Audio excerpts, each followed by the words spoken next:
queríamos ser los primeros para empezar, pero entonces yo voy a compartir con ustedes, y me han pedido en especial, qué significaría para mí la izquierda en América Latina, pero en particular en Colombia. Entonces, en este sentido, yo planteé en el libro una gran pregunta, y es: ¿desde dónde valoraríamos si hay retroceso o avance de la izquierda en América Latina? Y lo primero que decía, que para mí una forma de valorarlo tendría que ver con mirar la correlación de fuerzas, o sea, frente a qué se está enfrentando la izquierda hoy día, y en particular diríamos México y Colombia. ¿Cómo hacemos para valorar si la izquierda es o no es lo que quisiéramos que fuera? Entonces, para mí el primer escenario es plantear a qué escenario y a qué actores se está planteando la izquierda.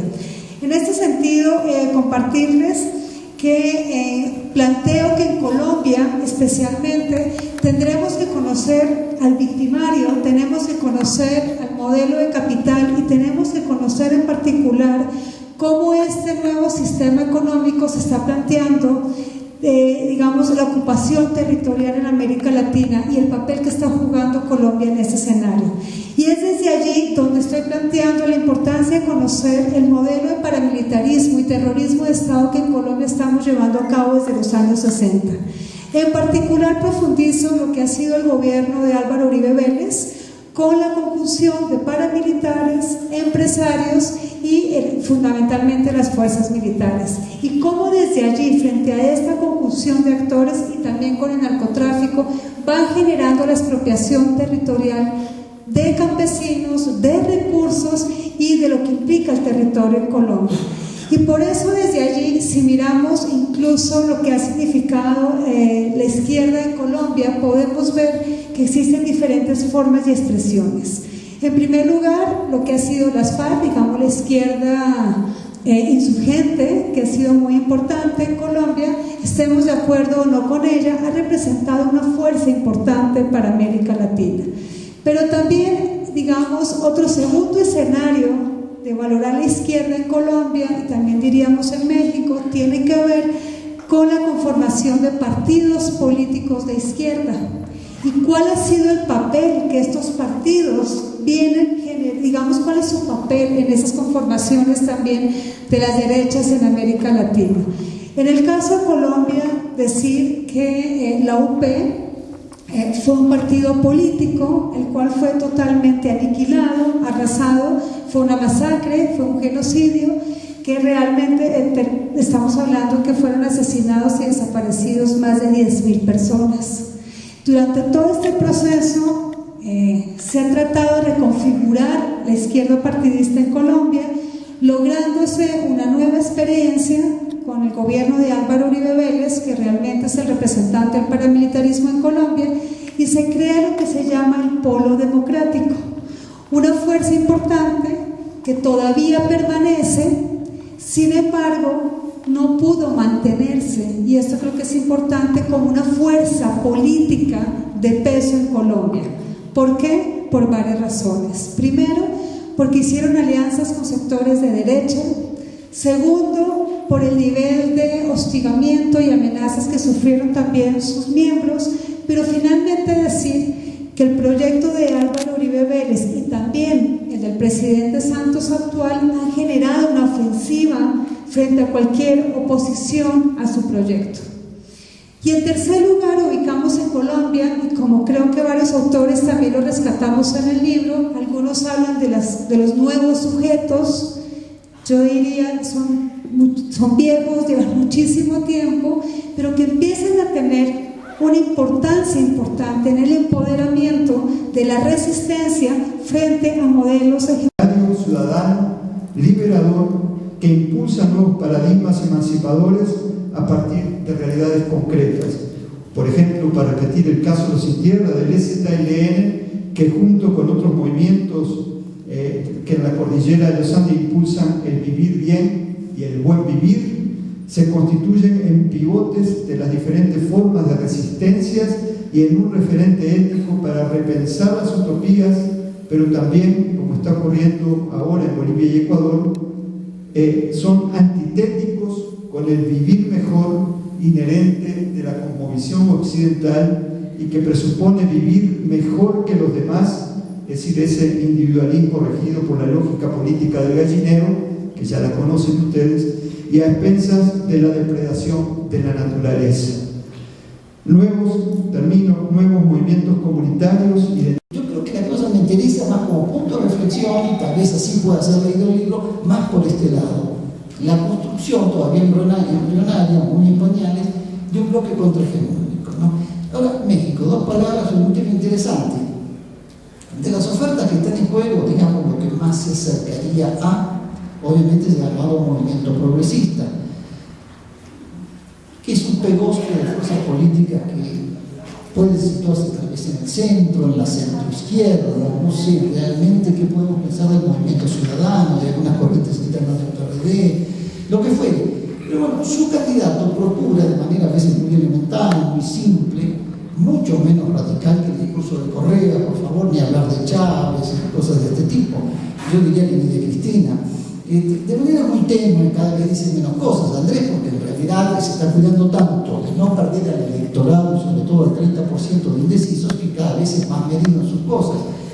Pero fíjense que aún así, el trato que recibe de parte de los poderes fácticos, empezando por los medios, y sigan ustedes por todos los que quieran, porque no todos los poderes fácticos tienen que ver con cuestiones mediáticas, y de la inteligencia conservadora, desde ensayistas metidos mal, ensayistas y malos periodistas como Krause, pero metido historiador, no tiene empresas editoriales, no tiene problema para sacar esto, ellos crean sus propias editoriales, Clio, el otro grupo tuvo Caliarena, en fin, ellos tienen esa suerte, digamos, pelean menos con los temas de edición de libros, ¿no? Pero el tratamiento que le dan es realmente como si estuviésemos ante una opción, digamos, catastrófica para México, es la antesala de Kim Il-sung, y hablo, como digo, hay que a veces hacer un esfuerzo para depositar en él un poco de confianza. Creo que la merece. Es un luchador social sin duda. Y creo que ha sido capaz de construir con Morena, con todos los defectos que tiene, una izquierda social. Lo que me parece que no existe todavía, es tarea para todos, la construcción de una izquierda política en México, acorde a los tiempos. Porque he debatido con alguna gente de Rebelión sobre el tema de la candidatura de AMLO. Pero como me corren siempre por izquierda y me dicen que Mano no es marxista, leninista, no se lo puedo votar.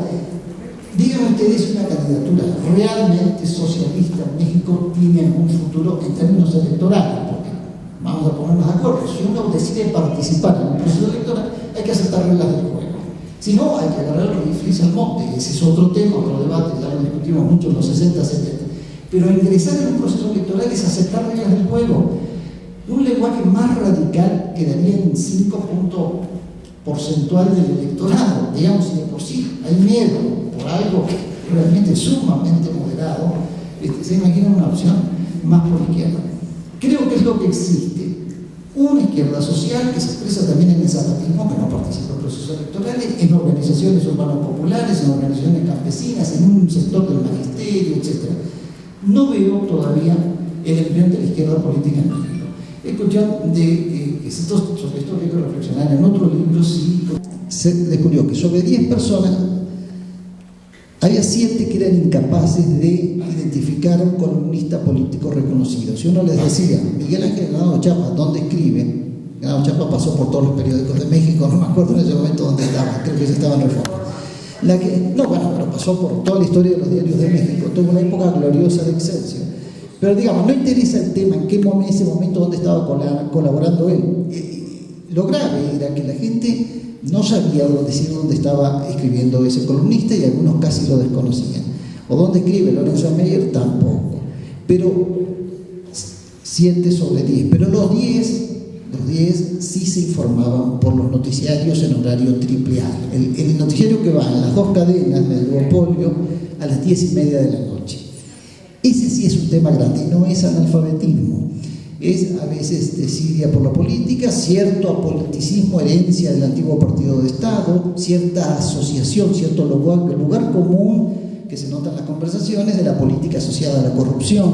Necesariamente es un tema de ascenso económico, de ver dónde quedan los amigos para votar por un candidato u otro, cosas de este tipo. Y creo que el tema de la radicalidad de la propuesta en una campaña electoral tiene que ser muy, muy medida, ¿eh? En general los programas de avanzada muy un tono anticapitalista muy manifiesto, solo prosperan cuando hay tradiciones de izquierda local muy fuertes, o aquellos lugares donde el nacionalismo popular ha implantado banderas anticapitalistas fuertes y persisten esas banderas. Pero el cardenismo y el prismo del nacionalismo popular, digamos, se terminó con quien dijo inteligentemente, en un sujeto taimado pero sumamente lúcido: fui el último presidente de la revolución. José López Portillo, podemos discutir el sexenio de él, un montón de cosas, pero dijo una verdad histórica, como diciendo: lo que sigue ya es un modelo neoliberal detrás de una bandera histórica que estuvo asociada a las banderas democráticas y populares de 1910. En este sentido, realmente hay un corte de época muy importante. Lo que sigue después es a Melcocha, donde el Partido del Estado, el antiguo Partido Populista en México, se encargó de impulsar las reformas neoliberales, y la similitud con la Acción Nacional es enorme. Lo del PRIAN no es una exageración de Andrés Manuel, realmente una similitud enorme. Si algo expresa con una sinceridad brutal la declaración de Fox de ayer, es como diciendo: evitemos que el tipo medio populista llegue al gobierno, votemos por el más parecido a nosotros. Josefina, bájate del caballo y votemos todo por Peña. Lo dice, como es elemental y no distingue a Borges de Hugo Sánchez, lo dice así, no elabora las cosas. El amigo Vicente Fox, el expresidente, pero refleja eso de algún modo. Ahora, AMLO llegó hasta lo que pudo, y fíjese que Chachalaca en 2006 le sirvió para que todo el aparato mediático se le tirara encima, por ejemplo, cuando realmente le dijo poco. Para lo que se suele decir en las campañas electorales fue el piropo. Sin embargo, toda la derecha mediática, incluyendo los escribas más lúcidos, pusieron el grito en el cielo, ¿no? Y ahora lo hacen también a través de las escorias que uno encuentra por ahí, gente que la mencionaba Carlos, como los dos Carlos, Castañeda, Aguilar Camín, que supuestamente venía de otra procedencia, en fin, ni hablar de lo que es el grupo que produce guiones de televisión, guiones para los programas de Televisa, ¿no? Clemencia tiene un montón de preguntas por ahí.